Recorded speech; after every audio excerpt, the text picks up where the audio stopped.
ഇനി കഷ്ടിച്ച് 10 ദിവസം കൂടെ ഡൊണാൾഡ് ട്രംപ് അമേരിക്കയുടെ പുതിയ പ്രസിഡന്റായിട്ട് ഔദ്യോഗികമായി ചുമതലയെടുക്കും. പക്ഷേ അതിനു മുമ്പ് കാനഡ എടുത്തു പറയുന്നത് ഞങ്ങളുടെ കൂടെ ചേരി, മെക്സിക്കോ എടുത്തു പറയുന്നത് ഞങ്ങളുടെ അടുത്ത് ചേരി. എന്താണ് പുതിയ പുതിയ സ്ഥലങ്ങളുമായി ലക്ഷ്യം വെച്ചിട്ട്? ഞങ്ങളുടെ അടുത്ത് ചേരുക എന്നല്ല, എനിക്ക് വേണമെന്നാണ് പറയുന്നത്. വേണമെന്നാണ് പറയുന്നത്. എനിക്ക് എന്നോട് വാ എന്ന് പറയുന്നത് എനിക്ക് വേണം എന്ന് പറയുന്നത് വ്യത്യാസമുണ്ട്. ഒരു കമാൻഡിങ് പവർ ഉപയോഗിച്ചിട്ട് വേണ്ടി വന്നാൽ ഗ്രീൻലാൻഡിൻ്റെ കാര്യത്തിൽ വേണ്ടി വന്ന സൈനികമായി ഇടപെടും എന്ന് പറഞ്ഞിട്ടുണ്ട്. പനാമ വേണമെന്ന് പറയുന്നുണ്ട്.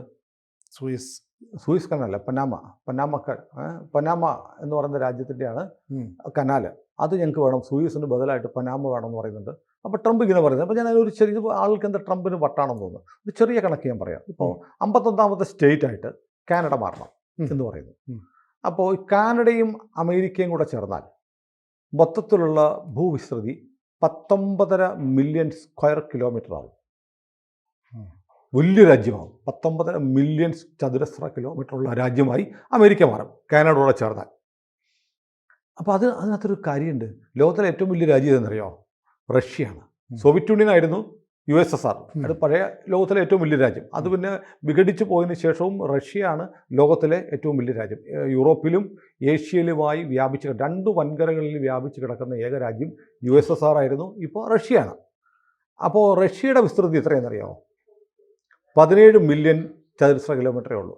കാനഡയും അമേരിക്കയോടെ ചേർന്നാൽ 19.5 മില്യൺ ചതുരശ്ര കിലോമീറ്റർ ആവും. അപ്പോൾ ലോകത്തിലെ ഏറ്റവും വലിയ രാജ്യം ആരായി മാറും? അമേരിക്കയാണ്. ഭൂവിസ്തൃതിയിലും ഏറ്റവും വലിയ സാമ്പത്തിക ശക്തി ആരാണ്?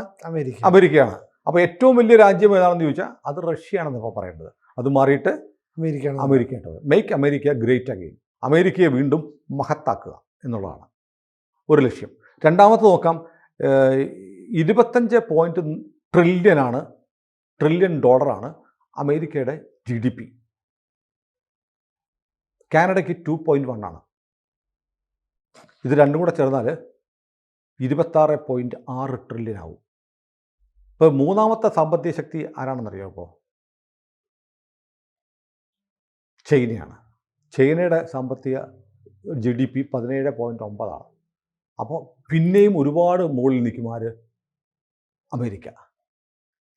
ഇതാണ്, ഇങ്ങനെ ചില കാര്യങ്ങളുണ്ട്. അപ്പോൾ ലോകത്ത് അമേരിക്കയെ ഒന്നാമതാക്കുക, ഭൂവിസ്തൃതിയിൽ, സമ്പത്തിൽ, സൈനിക ശേഷിയിൽ. അതാണ് വീണ്ടും അമേരിക്കയെ മഹത്താക്കുക. അപ്പോൾ നമ്മൾ നോക്കുമ്പോൾ ഈ അമേരിക്ക ഇങ്ങനെ പറയുന്നു, അങ്ങനെ വേറെ സ്ഥലങ്ങളൊക്കെ പിടിച്ചെടുക്കാൻ പറ്റുമോ? പറ്റുമല്ലോ, പറ്റും. അമേരിക്ക പിടിച്ചിട്ടുണ്ട്. ഇപ്പോൾ അമേരിക്കയിലെ ചില സംസ്ഥാനങ്ങളുടെ പേര് ഞാൻ പറയാം. Louisiana 1803 America പിടിച്ചെടുത്തതാണ്. 2 മില്യൺ ആയിരുന്നു അതിൻ്റെ. 2.1 മില്യൺ വിസ്തൃതി ഉണ്ടായിരുന്നു, ചതുരശ്ര കിലോമീറ്റർ. ഫ്ലോറിഡ അമേരിക്കയിലെ സ്റ്റേറ്റ് ആണല്ലേ. 1819 അമേരിക്ക പിടിച്ചെടുത്തതാണ്. 1,86,740 ചതുരശ്ര കിലോമീറ്റർ ഏരിയ. പ്യൂട്ടോറിക്ക കേട്ടിട്ടില്ലേ? 1898 അമേരിക്ക പിടിച്ചെടുത്തതാണ്. 9,085 ചതുരശ്ര കിലോമീറ്റർ ആണ്. വിർജിൻ ഐലൻഡ് 1917 അമേരിക്ക പിടിച്ചെടുത്തതാണ്. ചെറുതാണ്, 352 ചതുരശ്ര കിലോമീറ്റർ ആണ്. അലാസ്ക കേട്ടിട്ടില്ലേ? പ്രസിദ്ധമായ സ്റ്റേറ്റാണ്. അലാസ്ക 1867 അമേരിക്ക പിടിച്ചെടുത്തതാണ്. 1 മില്യൺ ചതുരശ്ര കിലോമീറ്റർ ഉണ്ട്.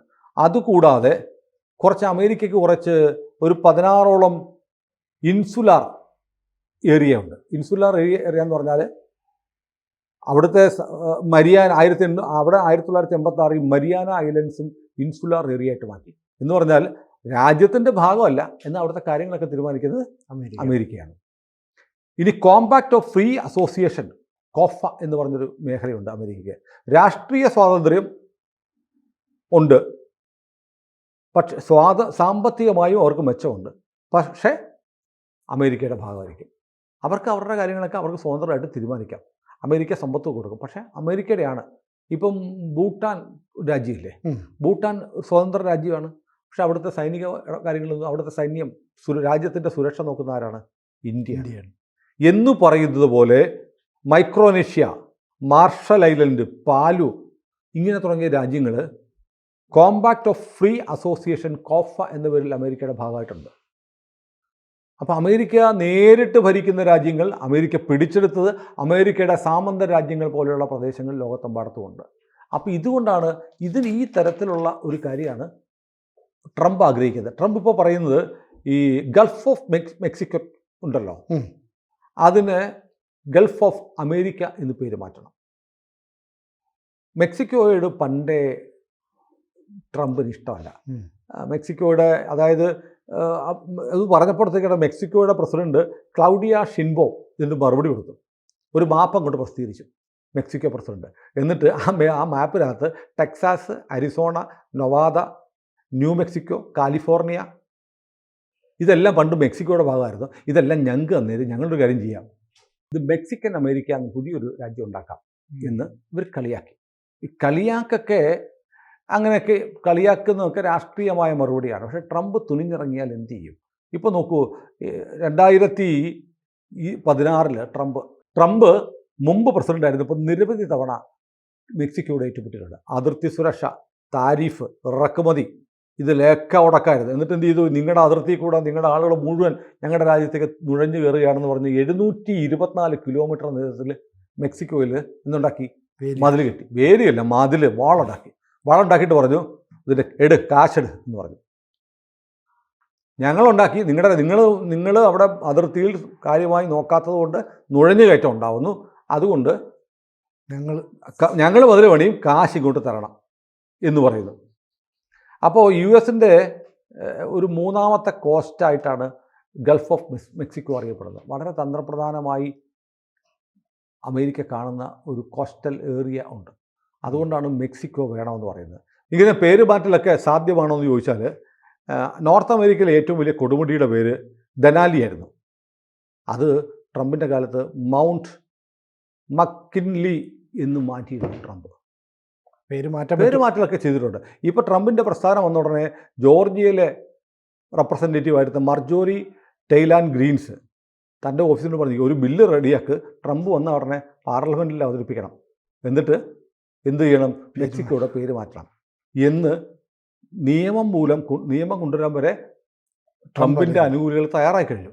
ഇപ്പോൾ ഇതുപോലെ തന്നെയാണ് ഗ്രീൻലാൻഡിൻ്റെ കാര്യം. ഗ്രീൻലാൻഡിൽ ഈ ആർട്ടിക് ഷിപ്പ് റൂട്ടുണ്ട്. ആർട്ടിക്കിലൂടെ ഉള്ള കപ്പൽ പാത, അത് 40% ദൂരം ലാഭിക്കാൻ പറ്റും. സൂയിസ് കനാലിന് പകരമാണ്. അപ്പോൾ റഷ്യൻ നിയന്ത്രണമുള്ള ഈ നോർത്തേൺ സീ റൂട്ട് ഉപേക്ഷിച്ച് നേരിട്ട് അമേരിക്കയ്ക്ക് കപ്പൽ ഗതാഗതം നടത്താൻ കഴിയും ഗ്രീൻലാൻഡ് വന്നാൽ. അതാണ് ഗ്രീൻലാൻഡ് ഒരു മെച്ചം. പിന്നെ ഗ്രീൻലാൻഡ് ലോകത്തിലെ ഏറ്റവും വലിയ ദ്വീപാണ്. അതിനൊരു ഒരു ഭൂഖണ്ഡമായി പരിഗണിക്കണം എന്ന് പോലും പറയുന്നത്. ഒരുപാട് വാസ്റ്റായ സ്ഥലം വെറുതെ കിടപ്പുണ്ട്. അവിടുത്തെ കാലാവസ്ഥ കൊണ്ട് ഉപയോഗിക്കാൻ കഴിയില്ല. വളരെ കുറച്ച് ജനസംഖ്യയുള്ളൂ. അപ്പോൾ പക്ഷേ ഈ അമേരിക്കയ്ക്ക് ആവശ്യമായ ധാതുക്കളിൽ 34 ധാതുക്കളിലും 25 എവിടെയുണ്ട്? ഗ്രീൻലാൻഡിലുണ്ട്. അതാണ് അമേരിക്കയുടെ പ്രധാനമായ ഒരു താല്പര്യം. 2020 ധാതു നിക്ഷേപം. കഴിഞ്ഞ വർഷം അത് റയർ എർത്ത് ഉണ്ട്. അതായത് തോറിയം, മാംഗനീസ്, ഇൽമനൈറ്റ് ഒക്കെ അടങ്ങുന്ന അതുപോലത്തെ ഉള്ള ധാതുക്കളും ഒരുപാടാണ്. അതുകൊണ്ടാണ് അമേരിക്കയുടെ പ്രധാനപ്പെട്ട കണ്ണ് 2023 അമേരിക്ക ബൈഡൻ്റെ കാലത്ത് ഒരു MOU ഒപ്പുവെച്ചിരുന്നു. അവിടെ നിന്ന് ഈ ധാതുക്കളൊക്കെ കിട്ടാൻ മൈനിങ് എളുപ്പമാണ്, റയർ എർത്ത് ഉണ്ട്. ഇതെല്ലാം വെച്ചിട്ട് ഇങ്ങനെയുള്ള ചില കാര്യങ്ങൾ വെച്ചിട്ടാണ് ഗ്രീൻലാൻഡ് വേണം എന്ന് പറയുന്നത്. ഗ്രീൻലാൻഡ് കഴിഞ്ഞ പ്രാവശ്യം ട്രംപ് പ്രസിഡന്റ് ആയിരിക്കുമ്പോൾ ഗ്രീൻലാൻഡ് കിട്ടാൻ വേണ്ടിയിട്ട് ചില ഇടപെടലൊക്കെ നടന്നു. ഇപ്പോഴും ഗ്രീൻലാൻഡിന് ഡെൻമാർക്കിൻ്റെയാണ്. പക്ഷേ അവർ സ്വതന്ത്ര രാജ്യമായി പ്രഖ്യാപിക്കണമെന്ന് ആവശ്യപ്പെടുന്നവരാണ് ഗ്രീൻലാൻഡുകാർ. അവിടെ പ്രത്യേക സ്വയംഭരണമുണ്ട്, അവർക്ക് പ്രധാനമന്ത്രിയുണ്ട്. അവരുടെ പ്രധാനമന്ത്രി പറഞ്ഞു, not for sale, never for sale. Greenland വിൽക്കാനില്ല, ഒരിക്കലും വിൽക്കത്തുമില്ല എന്നുള്ള പ്രസ്താവനയായിട്ട് വന്നിട്ടുണ്ടെങ്കിലും ട്രംപ് മിനിഞ്ഞാന്ന് മകനെ ഗ്രീൻലാൻഡിലേക്ക് വിട്ടു. ഗ്രീൻലാൻഡിൽ ചെന്ന് മകൻ അവിടെ ഇറങ്ങി, അവന് ഗംഭീര സ്വീകരണമാണ് കിട്ടിയിരിക്കുന്നതെന്ന് പോസ്റ്റ് ചെയ്യുകയും ചെയ്തു. അപ്പോൾ ട്രംപിനെ സംബന്ധിച്ച് ട്രംപ് ശ്രമിക്കുന്നത് താൻ ഒരു വലിയ ചരിത്രം ഉണ്ടാക്കിയിട്ട് മടങ്ങിപ്പോകണമെന്നാണ്. അപ്പോൾ അമേരിക്കയുടെ ഒരു ചരിത്രം എഴുതുന്ന വ്യക്തി, പുതിയ ചരിത്രം. ബൈഡൻ ഒന്നും ചെയ്യാൻ കഴിഞ്ഞില്ല.